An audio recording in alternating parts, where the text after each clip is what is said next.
States happens to be the most important country when it comes to Pakistan's foreign policy. Not many people are aware, but the relationship goes back to ever since Pakistan was created. All these years, the relationship has faced many ups and downs. If you look at the recent history, the last 2 years have been extremely challenging for the two countries. Now, despite the fact that Pakistan has opened the ground lines of communication after Secretary of State Hillary Clinton said sorry on the Salala incident, things still seem difficult for the two countries. Both the country's military, civilian government and intelligence agencies are working together to make things work. But for any policy to be successful, it needs support of its people. Unfortunately, there's high anti-American sentiment in Pakistan, and how things will move forward is going to be difficult without support of the Pakistani people. Today, we will be speaking to the acting chief of mission of the US Embassy here in Islamabad, Richard Hoagland. Ambassador Hoagland, why do you think there's such high anti-American sentiment in Pakistani people? Anti-American sentiment in Pakistan. I think it's different from anti-American sentiment in other countries. And what I tell people who ask me about this is I think it's historically been there for many, many years that the policies of the two countries don't always align, even though the interests are very much aligned. But Ambassador, if we look at the surveys, Pakistanis dislike United States more than they dislike Taliban, despite the fact that Taliban have claimed responsibility for numerous suicide attacks in Pakistan. I honestly don't believe that Pakistani citizens, Pakistani people dislike the United States. I think they are historically and regularly unhappy with some of the policies.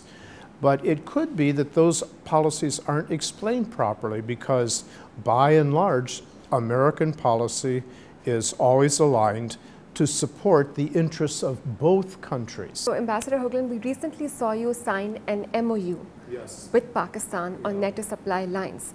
Do you think things have changed after Pakistan has finally opened the supply lines? Pakistan made crystal clear to us that they want to have something in black and white. The actual fact of the matter is we're pretty much both sides doing business as usual. But what this does is several things. It makes the government feel more secure that there is a document. It helps us when there's a problem. We can point to the document. But I think most important, what it does is respond to the Parliament's request for a total review of how we do business, to make it a little bit more precise, more black and white, and to show that we have a real, sincere, concrete respect for sovereignty and internal policies of Pakistan. And so that's what we're doing. Many analysts in Pakistan, they say that, US is not leaving Afghanistan. It's one of the criticism that the government of Pakistan is also facing, that you have signed an MOU with United States that's extendable. What would you say on that? You know what? They are right. The United States is not leaving Afghanistan. Secretary of State Hillary Clinton has made that very clear because she has said we, the United States, will not make the same mistake that we made in 1989 after the Soviet Union left and we lost interest and turned our backs. We're not going to make that same mistake. We are going to stay engaged in Afghanistan and in the region economically, diplomatically, but we have no plan, no desire for long-term permanent military bases. When these ground lines of communications were opened, we assumed that now things would get better between Pakistan and US. And then we saw that from US there's a lot of pressure that Pakistan military should start a military operation in North Waziristan against Haqqani network. Do you agree that Pakistan military has the capability, the capacity to launch the operation on its own? My government have a very high respect for the Pakistani military. If the Pakistani military decides it's in Pakistan's interest to take some kind of action or another, as they did in SWAT in 2008, then that's their decision.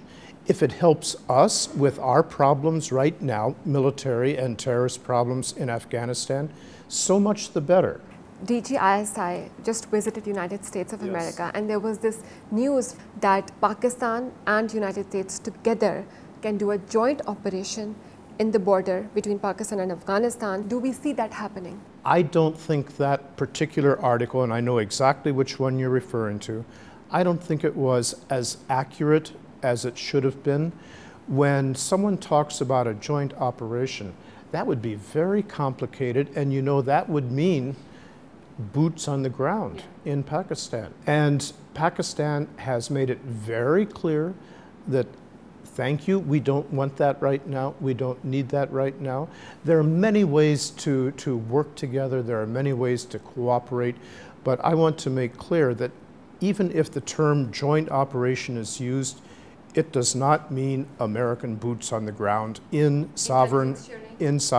It could be anything like intelligence sharing, co-planning, but I don't want to get into those details because that's the purview of your general headquarters, and it would be very inappropriate for me to comment on.